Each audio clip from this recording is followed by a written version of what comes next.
Selamat malam. Presiden Soeharto pagi tadi meninjau lokasi yang terkena musibah ledakan gudang amunisi di Cilandak, Jakarta Selatan. Kepala negara pada kesempatan itu minta supaya rumah-rumah penduduk yang rusak diutamakan perbaikannya, sehingga menghadapi musim penghujan nanti, masyarakat benar-benar tertolong. Sementara itu, situasi di kota Beirut, Lebanon kembali memanas karena terjadinya tembak-menembak antara pasukan sayap kiri dan sayap kanan, serta unit-unit angkatan darat. Demikian juga situasi di Nicaragua setelah berlangsung pemilihan umum kini terganggu karena ikut campurnya negara adik kuasa di negara tersebut. Berita-berita penting itu berturut-turut membuka dunia dalam berita malam ini, dirangkaikan dengan situasi di perbatasan Thailand-Kamboja.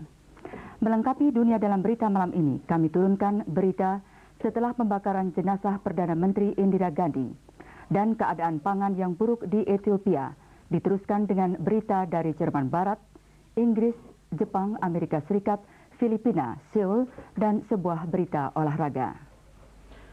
Presiden Soeharto didampingi Pangap Jenderal LB Murdani, Kepala Staf Angkatan Laut Laksamana Romli dan Pangdam 5 Jaya, Mayor Jenderal TNI Tri Sutrisno, pagi tadi mengadakan kunjungan mendadak ke lokasi musibah ledakan gudang amunisi di Cilandak, Jakarta Selatan. Dalam kunjungan itu, Kepala Staf Kodam 5 Jaya, Brigadir Jenderal TNI Sugeng Sutrisno melaporkan bahwa partisipasi masyarakat dari luar lokasi sampai hari ini sangat menggembirakan. Sehingga dengan demikian upaya perbaikan rumah-rumah penduduk yang rusak berjalan dengan baik dan lancar. Dikemukakan pada hari-hari biasa jumlah personil yang terlibat sekitar 800 orang lebih, sedangkan pada hari Sabtu dan Minggu menjadi berlipat ganda. Menurut Kepala Staf Kodam 5 Jaya, kerugian yang diperkirakan semula mencapai jumlah 1,2 miliar rupiah secara keseluruhan, ternyata sampai saat dilaporkan ini telah mencapai hampir 1,3 miliar rupiah dan belum termasuk material.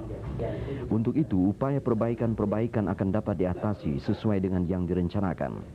Presiden Soeharto pada kesempatan itu menanyakan mengenai rumah-rumah yang rusak, apakah milik penghuninya sendiri atau disewakan kepada orang lain. Kepala negara memberikan petunjuk agar diberikan perhatian utama dalam upaya perbaikan rumah-rumah penduduk yang rusak itu, mengingat musim penghujan telah mulai turun sehingga mereka benar-benar tertolong. Selanjutnya, mengenai kelebihan dana yang ada dimintakan oleh Presiden guna meningkatkan kualitas perbaikan rumah-rumah itu. Selain meninjau tempat asal ledakan gudang amunisi di Kompleks Marinir, Presiden juga melihat rumah-rumah penduduk di sekitar lokasi serta mengadakan dialog baik dengan para petugas AMD Manunggal 18 maupun dengan para penduduk setempat.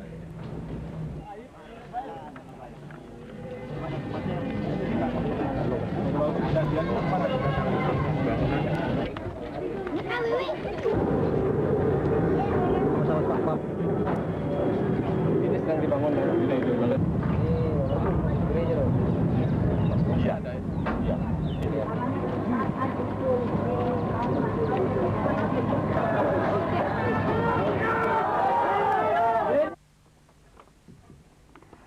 Angkatan Darat Libanon masih menutup seluruh jalur jalan raya utama antara Beirut Barat dan Beirut Timur kemarin karena pertempuran sengit masih berlangsung walaupun telah diadakan 4 persetujuan gencatan senjata dalam 12 jam terakhir. Pertempuran itu pecah pada saat perundingan tingkat militer babak pertama dibuka antara Libanon dan Israel guna membahas penarikan pasukan Israel dari Libanon Selatan yang berjumlah sekitar 10.000 orang. Pertempuran tersebut melibatkan pasukan sayap kiri dan sayap kanan dan unit-unit Angkatan Darat Libanon. Pihak yang berwenang di Beirut menutup 4 tempat perlintasan di jalur hijau yang membelah sektor sayap kiri di Beirut Barat dan sektor sayap kanan di Beirut Timur. Kepolisian mengemukakan sedikitnya 31 orang menderita luka-luka dalam tembak-menembak roket, mortir, dan senapan mesin. Sebegitu jauh belum ditetapkan kapan tempat pelintasan itu akan dibuka kembali. Persetujuan gencatan senjata disepakati pada suatu pertemuan Kamis sore dengan para wakil 4 kelompok yang terlibat. Namun pertempuran berkecamuk kembali kemarin. Angkatan Darat memanggil komite 4 kelompok itu agar mengadakan sidang kembali guna membahas situasi yang memburuk tersebut. Perundingan penarikan pasukan Israel yang disponsori PBB sepakat menunda perundingan sampai Senin lusa.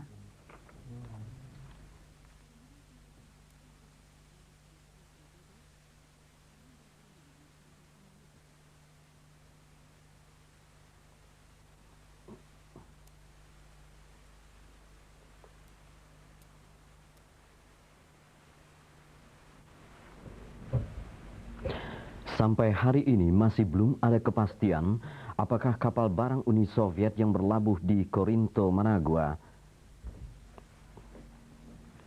memuat perlengkapan militer atau tidak. Kapal tersebut merapat di dermaga pada hari Selasa lalu dan hingga kemarin masih belum membongkar muatannya. Penguasa pelabuhan Corinto mengatakan bahwa kapal barang itu memuat sejumlah kecil peralatan militer. Sementara itu, pemerintah Uni Soviet telah memberitahu Amerika Serikat bahwa negaranya tidak mengapalkan peralatan militer berupa pesawat tempur MiG ke dalam kapal itu. Sebelumnya, pernyataan yang sama juga dikeluarkan oleh Menteri Luar Negeri Nicaragua, Miguel de Soto, yang dengan tegas menolak tuduhan Amerika Serikat. Departemen Luar Negeri Amerika telah mengatakan bahwa penyerahan pesawat tempur mutakhir kepada Nicaragua akan dipandang dengan kekhawatiran terhadap negara-negara di kawasan Amerika Tengah. Selanjutnya dikatakan Amerika Serikat tidak mencari alasan untuk menyerbu Nicaragua, tetapi benar-benar akan melakukan hal itu bila Uni Soviet terbukti mengirimkan pesawat tempurnya ke Nicaragua. In Managua, the tension was converted by the authorities into a carnival in celebration of a Sandinist hero. But one of the revolution's military leaders announced that the 20,000 young people recruited to help with the coffee harvest would be given arms and used for the defense of Managua instead.